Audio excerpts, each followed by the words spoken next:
마태복음 4장 1절에서 4절 말씀, 우리 한 절씩 교도하도록 하겠습니다.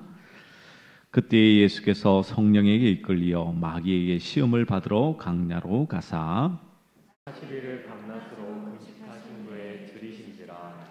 시험하는 자가 예수께 나와서 이르되 내가 만일 하나님의 아들이거든 명하여 이 돌들로 떡덩이가 되게 하라. 예수께서 대답하여 이르시되 기록되었으되 사람이 떡으로만 살 것이 아니요 하나님의 입으로부터 나오는 모든 말씀으로 살 것이니라 하였느니라 하시니. 아멘. 신자가 이 세상에서 살면서 신앙생활을 하기가 힘든 이유 중에 하나는 다른 사람과 더불어 살아가기 때문이죠. 만약 나 혼자 세상을 살아간다면 내가 뭘 소유하고 있든 소유하고 있지 않든 그것은 하등의 문제가 되지 않을 것입니다. 왜냐하면 내가 가진 것이 적다는 기준을 내릴 상대방이 없기 때문이죠. 성적도 마찬가지잖아요. 나보다 잘하는 사람이 있으니까 내가 못하는 것처럼 보이지, 나 혼자만 있으면 나는 늘 1등이 될 수밖에 없을 것입니다. 결국 따지고 보면 좋은 것이라는 것은 다른 사람보다 낫다라는 것은 타인을 이기고 자신의 자존심을 지켜주는 도구로서 원하고 있는 마음일 것입니다. 믿음도 남보다 뛰어나기 위해서 필요한 도구로 전락해 버린 사실에 우리는 안타까움을 느껴야 되겠죠. 세상을 편하게 살기 위해서 믿음이 필요하다고 생각하는 세상이 되어 버린 것 같습니다. 타인과 경쟁하며 많이 소유하고자 하는 믿음을 요구하고 욕심을 벗어버리기 위한 믿음이 아니라 더 채우기 위해서 자신의 힘을 빌리는 목적으로 믿음을 요구할 때가 많더라는 것이죠. 이러한 잘못된 믿음은 우리로 하여금 하나님 앞에서 바른 신앙을 가지게 못할 것입니다. 그렇다면 오늘 본문의 말씀을 통해서 예수님께서는 성령에게 이끌려 시험을 받으시는 이 사건을 통해서 우리에게 무엇을 말씀해 주고 있을까요? 진정한 믿음이 무엇인지, 하나님 앞에서 우리가 어떻게 살아갈지를 분명히 우리에게 말씀해 주고 있는 본문인 것입니다. 그래서 오늘 말씀을 통하여 진정한 그 믿음과 또 하나님의 그 인도하신 대로 살아가는 우리 모든 믿음의 종들 되시기를 간절히 축원합니다. 오늘 본문의 말씀은 우리가 잘 알다시피 예수님의 공생의 삶을 시작하며 이제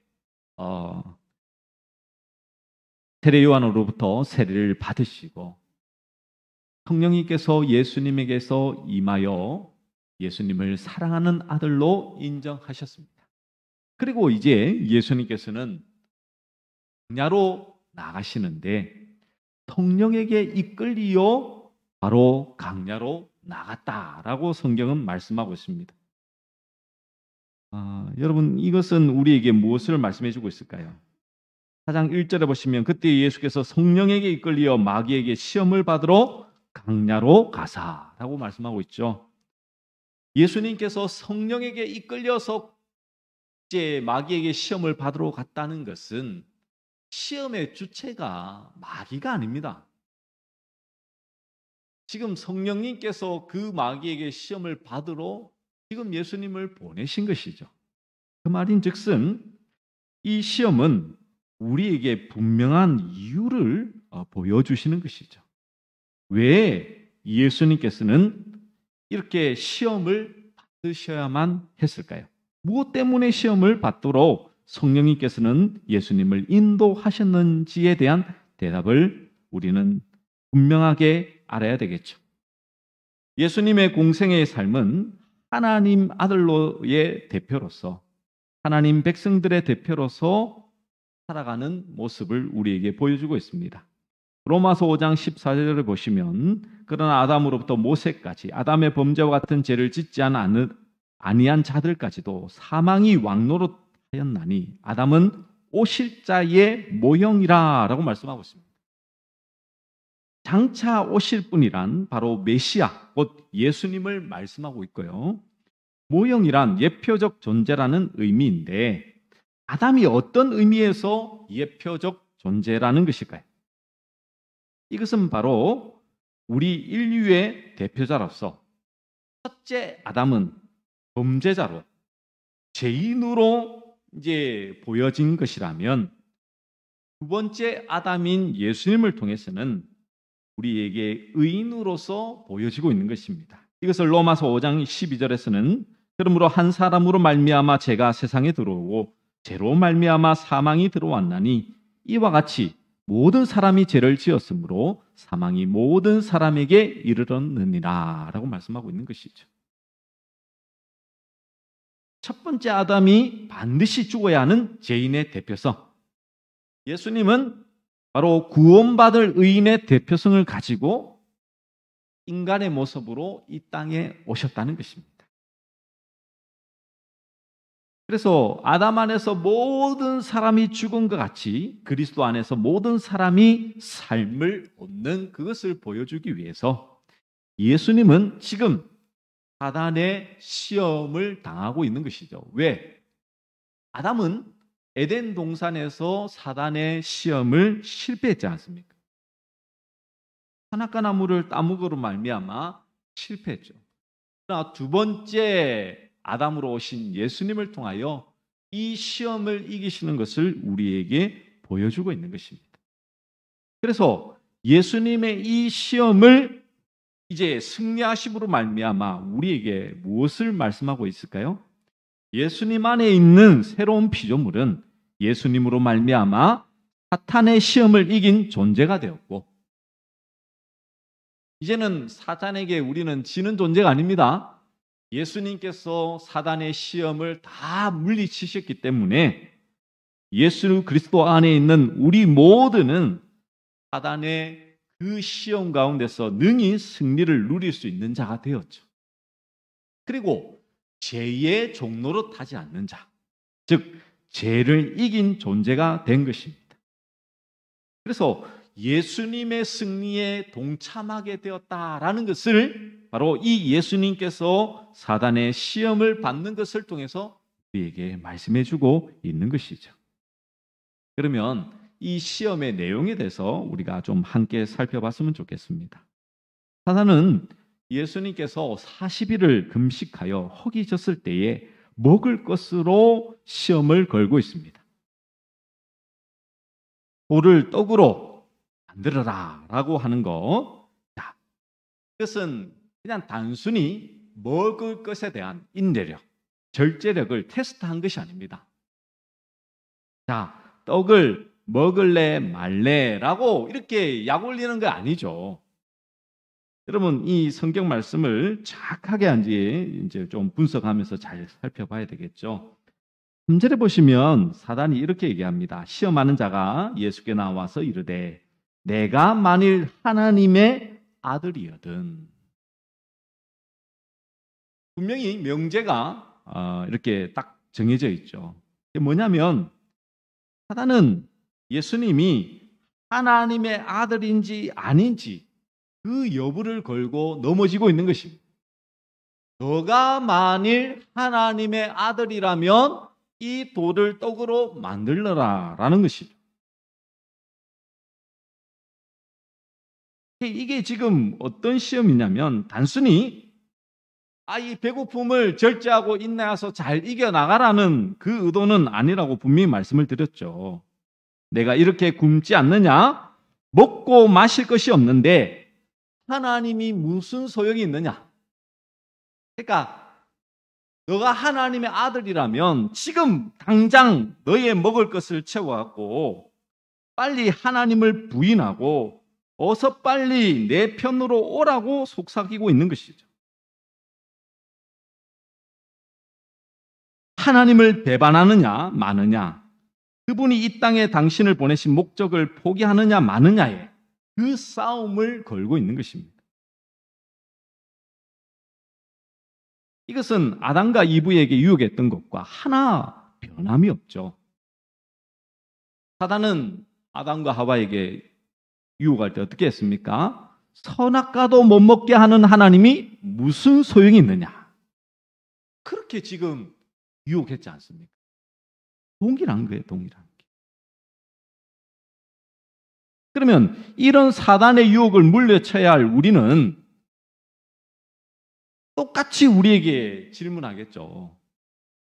너는, 이 하나님께서 우리에게 질문할 때 너는 나를 사랑하느냐? 아니면 과실을 주는 나를 사랑하느냐? 우리는 이 질문에 대해서 머리로는 잘 알고 있기 때문에 하나님, 나는 과실을 주는, 나를 공급해 주시는 하나님으로 나는 믿기보다는 하나님 그분을 나는 정말 잘 믿어요 라고 생각할 수 있습니다. 근데 진짜 그런지 아닌지 오늘 말씀을 통해서 한번 좀 살펴봤으면 좋겠습니다. 자, 여러분, 이렇게 사단이 시험을 걸 때에 예수님께서는 이렇게 말씀하시죠. 4절에 보시면 예수께서 대답하여 이르시되 기록되었으되 사람이 떡으로만 살 것이 아니요 하나님의 입으로부터 나오는 모든 말씀으로 살 것이니라 라고 말씀으로 사단을 대적합니다.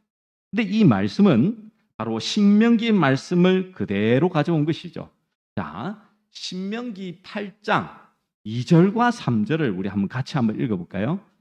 신명기 8장 2절과 3절입니다. 앞에 보시면 있습니다. 함께 읽겠습니다. 시작. 내 하나님 여호와께서 이 40년 동안에 내게 광야길을 얻게 하신 것을 기억하라. 이는 너를 낮추시며 너를 시험하사 내 마음이 어떠한지 그 명령을 지키는지 지키지 않는지 알려 하심이라. 너를 낮추시며 너를 줄이게 하시며 또 너도 알지 못하며 내 조상들도 알지 못하던 만나를 내게 먹이신 것은 사람이 떡으로만 사는 것이 아니요 여호와의 입에서 나오는 모든 말씀으로 사는 줄을 내가 알게 하려 하심이니라. 아멘. 여러분 잘 보세요. 지금 하나님께서는 40년 동안 강약길을 걷게 하셨다. 그것을 기억하라고 모세가 말씀하고 있습니다. 근데 이것은 너를 낮추시고 시험해서 너의 마음이 어떠한지 알게 하기 위함이었다라고 말씀하고 있죠. 그러면서 하는 말씀이 이제 세상 사람들도 조상들도 알지 못하던 그 만나를 먹인 것은 사람이 떡으로만 사는 게 아니고 여호와의 입에서 나오는 모든 말씀으로 산다라고 말씀하고 있습니다. 자, 우리는 이 부분에 대해서 이 교회를 오랫동안 다녔었던 분들은 모르는 바가 아닙니다. 왜냐하면 이 강약길 가운데서 하나님께서 40년 동안 하루도 빠짐없이 이 만나를 먹이셨다는 사실은 우리가 너무나 잘 알고 있죠. 근데 여러분, 처음부터 하나님께서 이 만나를 주셨을까요?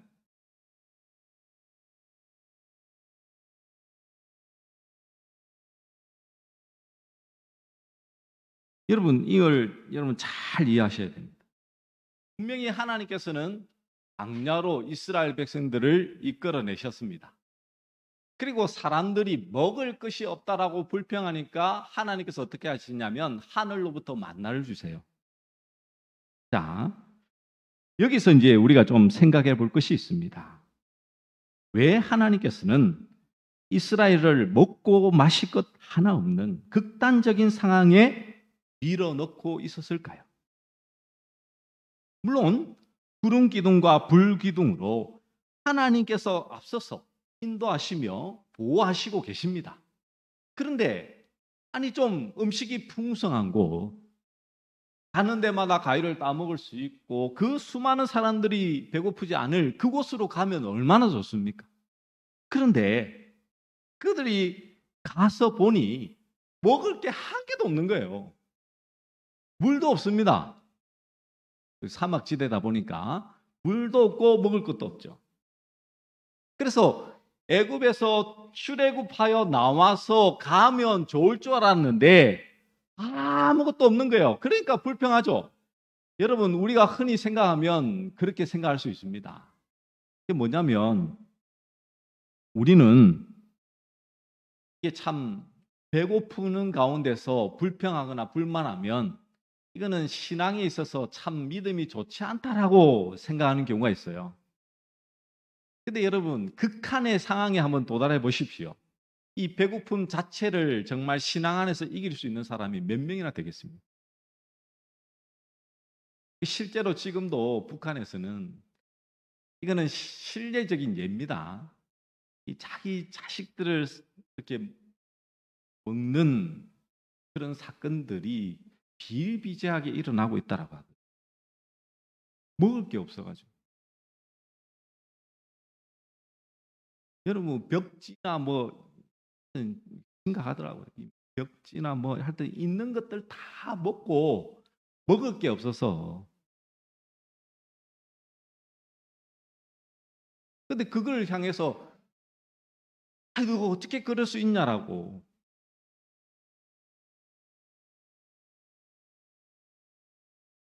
그 신앙으로 이겨나갈 수 있어야 된다라고 말하는 것 자체는 지금 어떻게 보면 윤리적인 것으로 그 모든 상황을 이겨나가라는 아주 단순한 논리일 수밖에 없겠죠.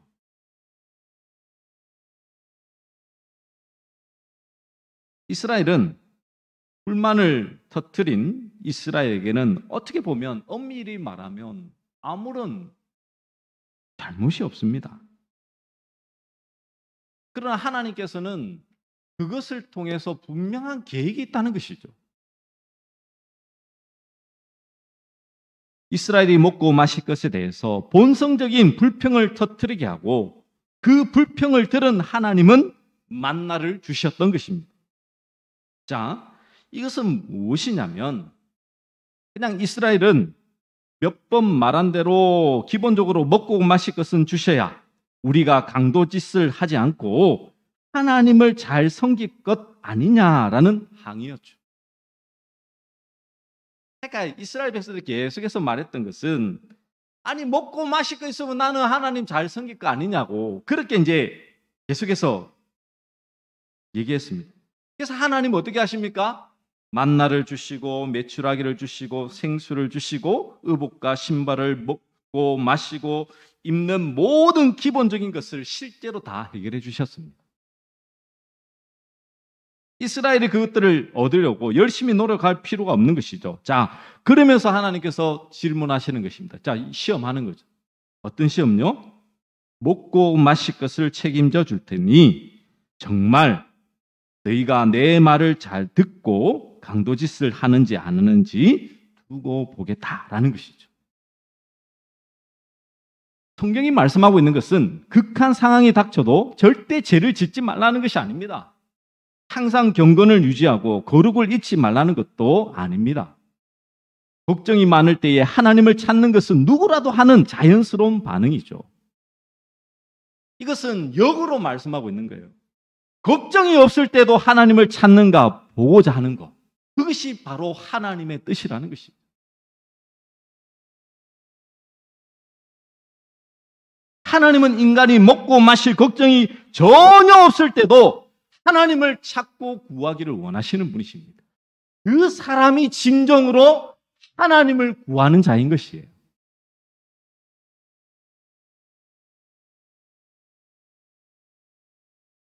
쉽게 표현하면 그래요. 진짜 먹을 것 하나 없이 불평하는 사람과 지금 모든 것이 평안해서 아무것도 구하지 않고 살아가고 있는 자와 동일하다니까.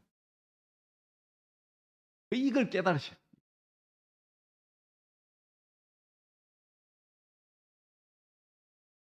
이스라엘 백성들은 그 40년 동안은 몰랐어요. 근데 나중에 보니까 이 강야 생활이 얼마나 축복인지를 나중에 그 가나안 땅에 들어가니까 그들은 깨달았죠.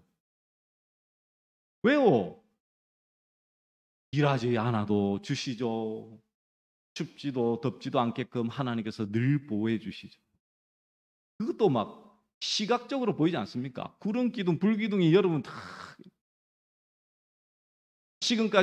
지금처럼 추운 겨울날에 우리 강원도 이 추위에 여러분 이 교회 문을 딱 나갈 때마다 막 불기둥이 여러분 가운데 확 함께 한다 생각해 보십시오. 어딘들 뭐 간들 죽겠습니까?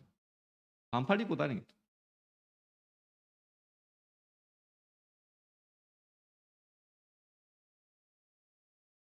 하나님은 단순히 지금 너희 그 배고프니까 너가 지금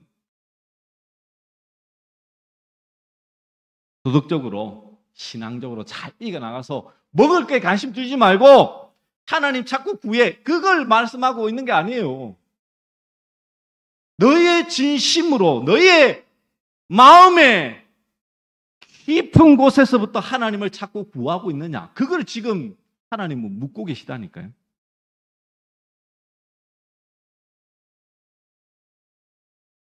예수님께서는 사단에게 사람이 떡으로만 사는 것이 아니라 했습니다. 떡으로 사는 것이 아니라 하나님의 말씀으로 살아가야 된다. 그렇게만 대답했다면 떡을 전적으로 부인하는 것이 되는 것이죠. 그러나 떡으로만이라는 것은 떡이 필요 없는 게 아니라는 것이죠. 더 중요한 하나님의 말씀인데 그냥 떡보다 하나님이 더 중요하다는 단순한 뜻에 그치지 않는 것입니다. 떡을 주시는 이도 거두가시는 이도 하나님이십니다. 인간이 진정으로 자신의 주인으로 모실 대상은 오직 하나님 한 분뿐이라는 것이죠. 하나님만이 우리 인간에게 진정한 평강과 만족을 줄 수 있는 분이십니다. 그걸 언제 깨달을 수 있다고요? 풍요할 때 내가 다 가지고 있다고 할 때 그걸 하나님이 정말 나의 구주이심을 바라볼 수 있어야 된다는 것이죠. 그게 신앙이라는 것이죠. 여러분 우리는 주신 것에 대해서 감사합니다. 감사주일이다 보니. 근데 그거는 진정한 감사가 아니에요.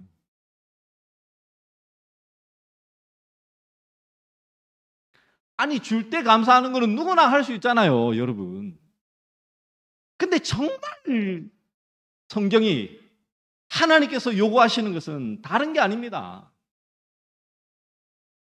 공급해 주시는 하나님. 너에게 무언가를 주는 하나님을 원하느냐? 아니면 하나님 그분만을 원하느냐라고 끊임없이 주님은 지금 묻고 계시고 그것이 바로 하나님의 말씀으로 사는 자의 참된 모습이라는 것이죠.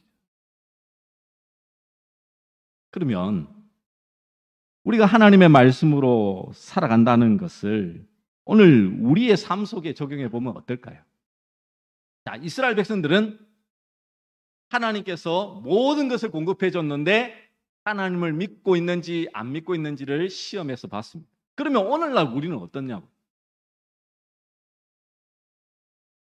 오늘날 우리는 진정으로 하나님의 입으로부터 나오는 모든 말씀으로 살고 있습니까? 보통 교회를 오래 다니신 신앙을 가지신 분들은 네, 목사님 나는 말씀도 많이 읽고요. 하루에 3장씩 이상, 10장 이상. 그리고 주일 설교뿐만 아니라 방송 설교 등 여러 말씀들을 얼마나 많이 읽고 있는지 모릅니다. 근데 여러분 문자로만 하나님의 말씀을 믿고 따르는 것은 진정한 신앙인의 모습이 아닙니다. 오늘 말씀을 보시면 하나님의 입으로부터 나오는 모든 말씀이라고 했어요. 근데 우리가 성경 읽을 때 여러분 어떻게 하십니까?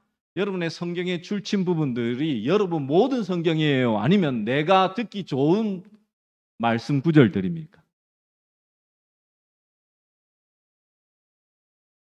제가 이제 동구 영신 예배 때 말씀 카드를 안 한 것도 그 이유 중에 하나죠. 왜냐하면 말씀 카드를 뽑았는데 내 상황에 안 맞으면 여러분 어때요? 기분이 좋아요? 싫어요? 어떤 사람은 자꾸 바꾸더라고. 다시 뽑을게요. 4번까지 뽑는 사람 봤습니다. 내가 한 대 쥐어 받으려다가 내가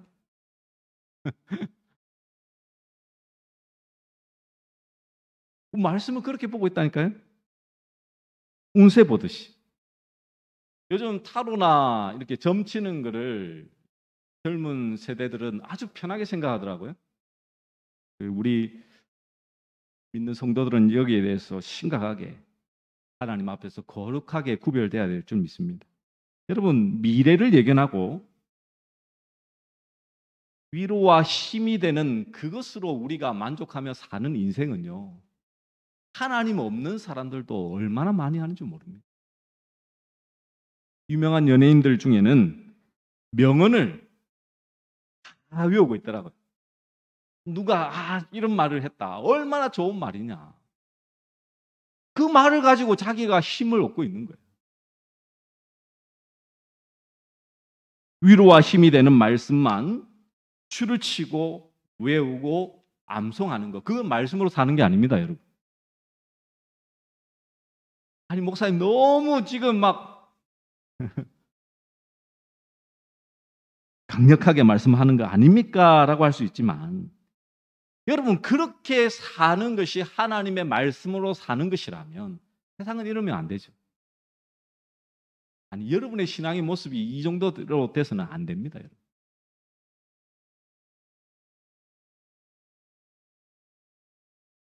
하나님의 입으로 나오는 모든 말씀이 아니라 내가 필요한 말씀으로 받아들이기 때문에 문자적으로 말씀만으로 이해하고 있죠.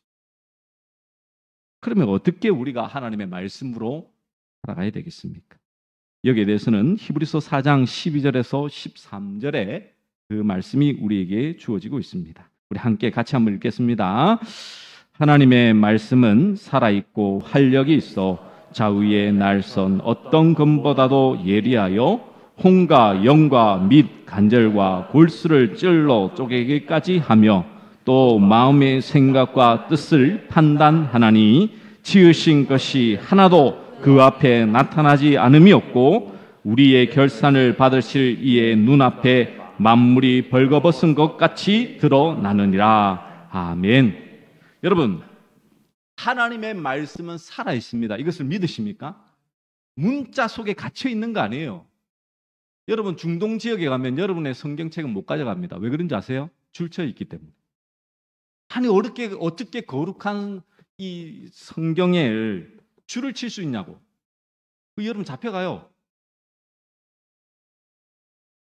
근데 이 글 자체가 지금 거룩한 거예요?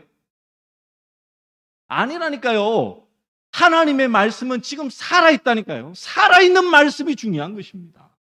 그러면 그 살아있는 말씀이 어떻냐고요? 예를 들면 그렇습니다. 원수를 사랑하라는 그 하나님의 그 말씀은 지금 우리 안에 던져져 있고 살아있는 말씀이에요. 근데 그 말씀이 내 안에서 살아있기 위해서는 그 말씀 앞에서 그렇게 살지 못하는 내 자신 앞에 그것을 가슴을 치며 하나님 앞에 몸부림치는 게 지금 말씀이 살아있는 자의 모습이라니까요. 하나님의 말씀은 이렇게 지금 증거되고 선포되고 있는데 그 말씀과는 전혀 상관없이 사는 자들, 내가 필요한 것만 받아 그것을 공급, 영양분을 쪽쪽 빨아먹고 있는 사람은 하나님의 사람이 아니에요. 아니, 하나님의 말씀으로 사는 자가 아닙니다.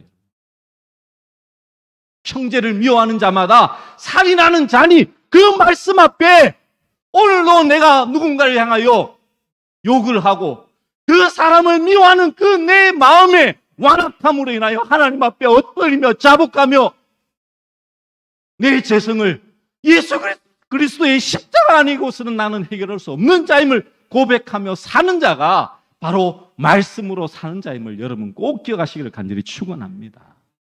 그게 바로 하나님의 말씀 안에서 사는 자죠. 오늘 성찬식을 합니다. 성찬 예식 이 자체가 중요한 게 아니에요, 여러분. 주의 말씀을 먹으라고 했던 그 말씀으로 사는 게 어떤 것임을 여러분이 진정으로 알 때에 그 말씀의 능력이 여러분에 살아서 운동력이 있어서 하나님 앞에서 온전히 살아갈 수 있겠죠. 그러면 말씀이 행하는 그 능력은 무엇입니까? 오늘 말씀에도 나와 있지만 활력이 있어서 좌우의 날선 어떤 것보다도 예리하여 혼과 영과 및 간절과 골수를 찔러 쪼개기까지 마음의 생각과 뜻을 판단한다라고 말씀하고 있습니다. 이 말씀은 어떤 말씀일까요? 내가 수술대 앞에 하나님 앞에 서는 것입니다. 그럼 그것은 우리는 흔히 말씀을 내가 읽는다고 하지만 아닙니다, 여러분. 말씀이 여러분들을 읽으셔야 돼요. 말씀이 여러분들을 보여주셔야 된다니까. 여러분의 죄된 본성 자체를 여러분의 심각하게 숨겨져 있는, 감춰져 있는 그 가면들을 이 말씀을 통해서 낱낱이 여러분이 보여주셔야 돼요, 하나님 앞에서.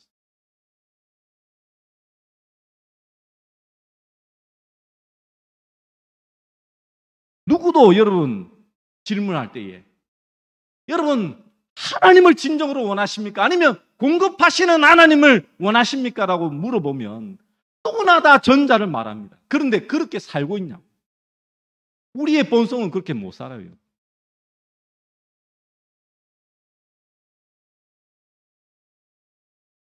왜? 모든 말씀이 아니고 내가 원하는 말씀만으로 살아가는 게 우리의 인생이에요. 인생.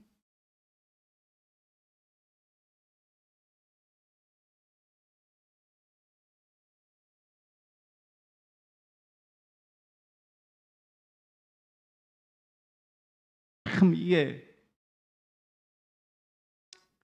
이 말씀을 준비하면서 저 자신한테 얼마나 질문을 많이 던져본지 모릅니다. 목사님, 너는 정말 하나님의 말씀으로 살고 있는 거야? 아니, 말씀이 너 안에서 정말 살아있는 거야?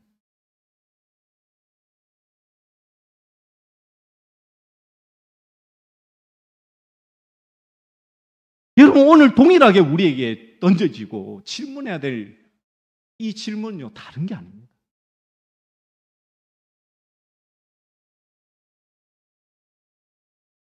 여러분의 심령 안에는 하나님의 말씀이 진정으로 살아계십니까?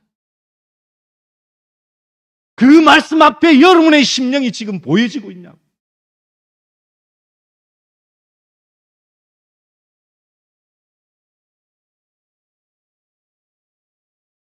언제나 내가 필요한 말씀, 내가 원하는 것들만을, 그것만을 착취하면서 나는 하나님을 믿는 것처럼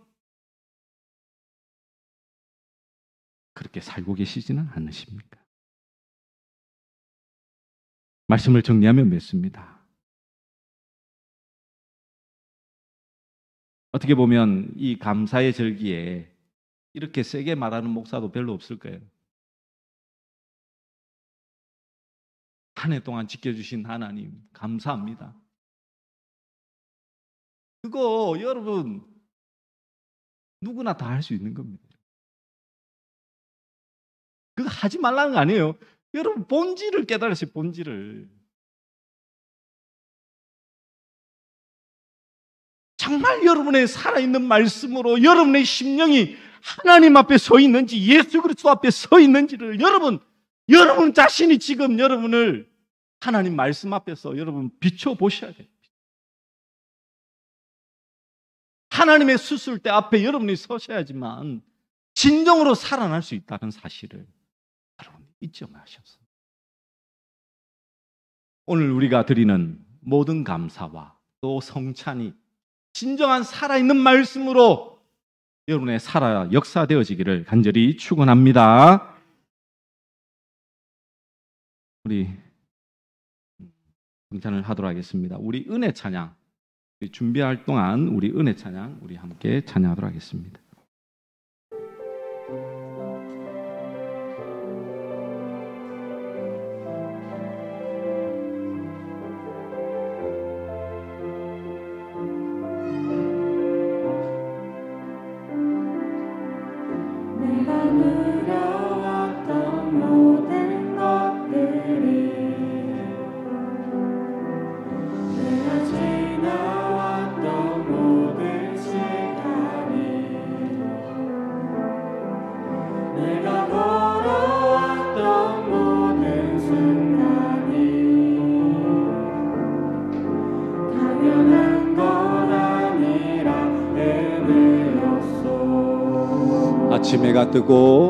아침해가 뜨고 저녁에 노을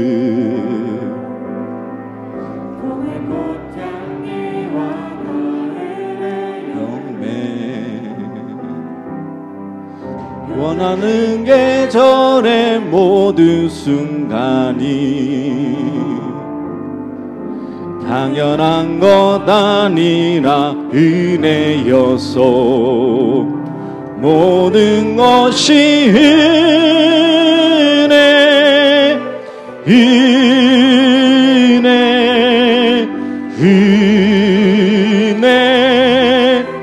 한없는 은혜 내 삶의 가장